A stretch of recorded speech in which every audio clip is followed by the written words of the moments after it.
Hi guys, Finch here and welcome down to the next episode in the Ripped Apart series.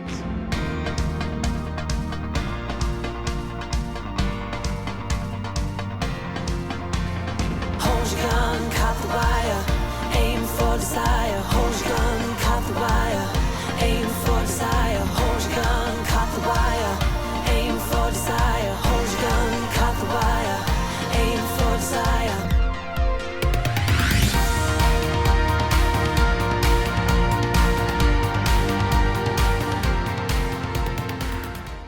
In this video guys, we're going to be looking at the golf glove, some of the differences between the top end golf gloves, some of the more scientific based ones, and some of the more traditional full leather based gloves.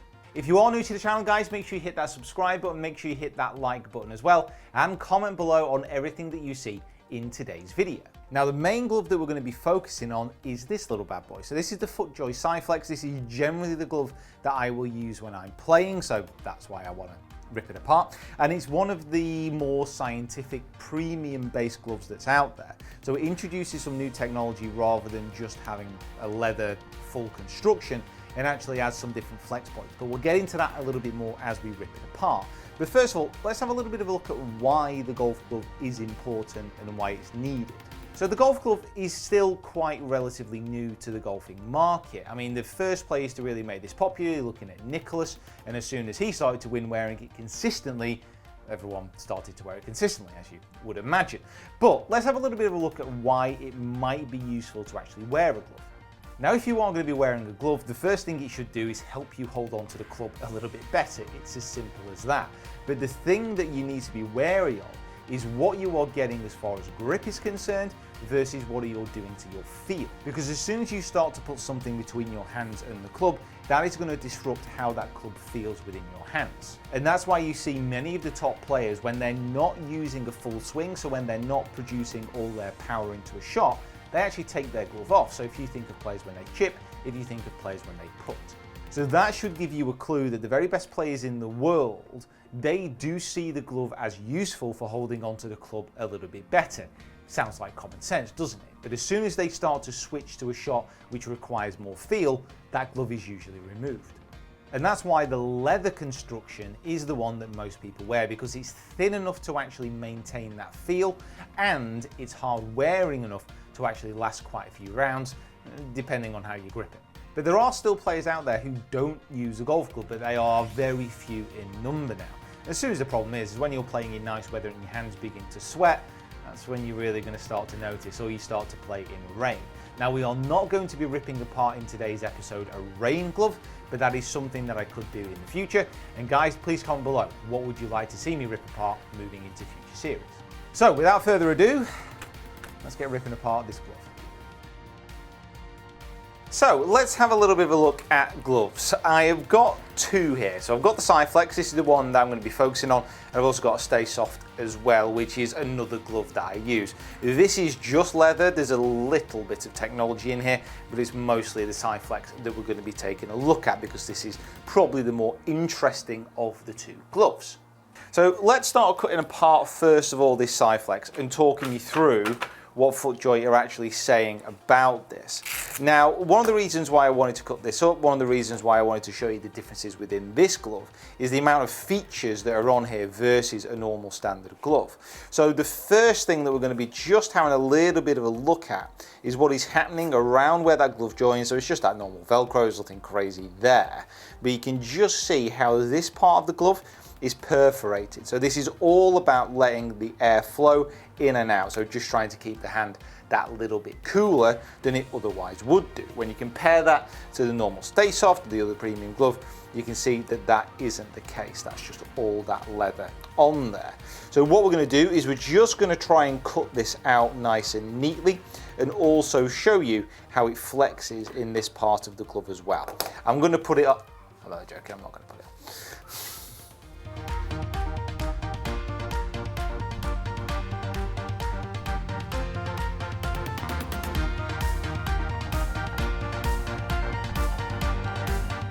So the first bit ripped out, and we have the inner side of the Velcro, and you can see a little bit more clear this perforated material, and it is pretty consistent, I've got to be honest. It does feel a lot lighter as well than the rest of the glove, so again, just to make it a little bit easier to be more breathable. This material that's actually inside the glove, they're calling this a proprietary bond material, that's actually quite firm. It feels like a plastic, and I'm guessing that's there just to add that little bit of strength. And you can see just how stretchy that bit of the glove is as well. So that is more stretchy than the actual fabric that's perforated. If that's going to be more stretchy, yeah, more stretchy than the leather as well. So that holds the glove together, and it also adds flex points. Right, let's chop some fingers off. Suddenly turning into a gangster film. You can see the differences between the actual thumb, the index finger, and then the back three fingers. Now the back three fingers again have that little bit of a flexible material in the middle, whilst the index finger and the thumb just have again these perforated holes. Now why that's the case, I'm not sure. Why the index finger doesn't need to have that same amount of flexibility, maybe just the way that it actually sits on the glove, I'm not sure. But let's have a little bit of a chop as well. And let's take these away.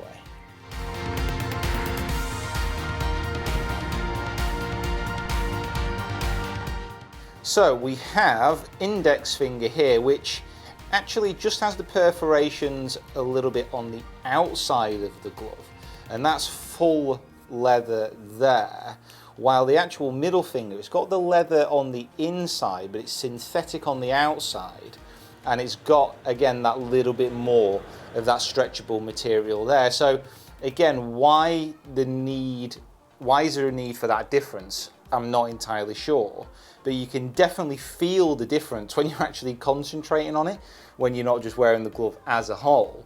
You can definitely feel the flexibility difference when it has this webbing material in the middle. That is interesting. So it's the same thing which is happening for the rest of the fingers as well. So index finger and thumb, they're very similar. And then you've got the back three fingers which have that perforation and that synthetic material on the back and on the outside. The rest of the palm, that is in full leather as well, as is the rest of the thumb.